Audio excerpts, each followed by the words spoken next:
Gen Z டிஎம்கேல இருக்கிற இந்த அன்பானந்தத்தை கைது பண்ணி போட்டிருக்காங்க. அவனும் வந்து என்னென்னவோ வந்து சிம்பத்தி கிரியேட் பண்ணியிருக்கான். எதுவுமே வேலைக்கு அவ்வளோ தூக்கி உள்ள வந்துட்டு சொருகிட்டாங்க. இப்போ வந்துட்டு ப்ரௌடு கோத்தஸ் எல்லாம் வெளியில வந்து என்ன சொல்றாங்கன்னா, அடக்குமுறை பண்றாங்க. தாவேக்கு அடக்குமுறை பண்ணுது. இது என்ன அடக்குமுறை பண்ணாலும் நாங்க வந்து மசிய மாட்டோம். நாங்க எங்க தன்னெழுச்சியா நடக்கிற போராட்டத்தை யாராலையும் தடுக்க முடியாது அப்படின்னு சொல்லிட்டு ஃபயர் விட்டுட்டு இருக்காங்க. நான் என்ன கேட்கிறேன்னா, இதே மாதிரி சவுக்கு சங்கர்னு சொல்லிட்டு ஒரு ஆள் இருந்தாரு. போன ஆட்சியை கண்டினியூ விமர்சனம் பண்ணிட்டு இருந்தாரு. அவர் விமர்சனம் தானே பண்ணாரு. இத கொள்ளைகள் அடிச்சாரா? இல்ல திருடி தின்னாரா? அரசாங்கத்தை விமர்சனம் பண்ணாரு. தன் நடக்கிற தவறுகளை சுட்டி காட்டினாரு.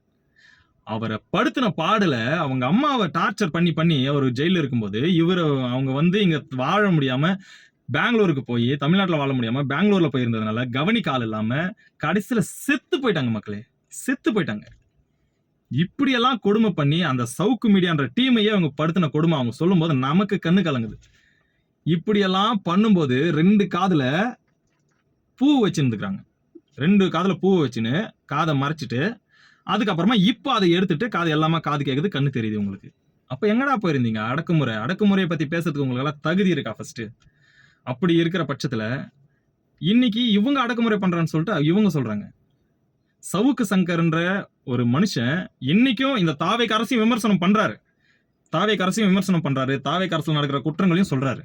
இப்படி ஒரு பத்திரிகையாளன் வந்து எல்லா ஸ்டேட்லயும் தேவைன்னு சொல்லுவேன் நான். எல்லா மாநிலத்துக்கும் இப்படி ஒரு சவுக்கு சங்கர் மாதிரி ஒரு பத்திரிகையாளர் எல்லா நாட்டுக்கும் தேவை, எல்லா மாநிலத்துக்கும் தேவை.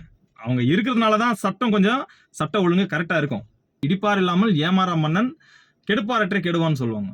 அப்போ சுட்டி காட்டுறதுக்கு ஒருத்தர் இருக்கணும். அப்படி சுட்டி காட்டினவரை நீங்க படுத்தின பாடு, அவங்க வீட்டுல மழத்தை எடுத்து போய் கொட்டி சாக்கடைய கொட்டி அவரை படுத்தின பாட்டை விடவாட அவங்கள படுத்திட்டாங்க. இப்படி எல்லாம் வந்து அவதூறு பரப்புறதை விட்டுட்டு வேற ஏதாச்சும் ட்ரை பண்ணுங்க கட்சியை வளர்க்கறதுக்கு.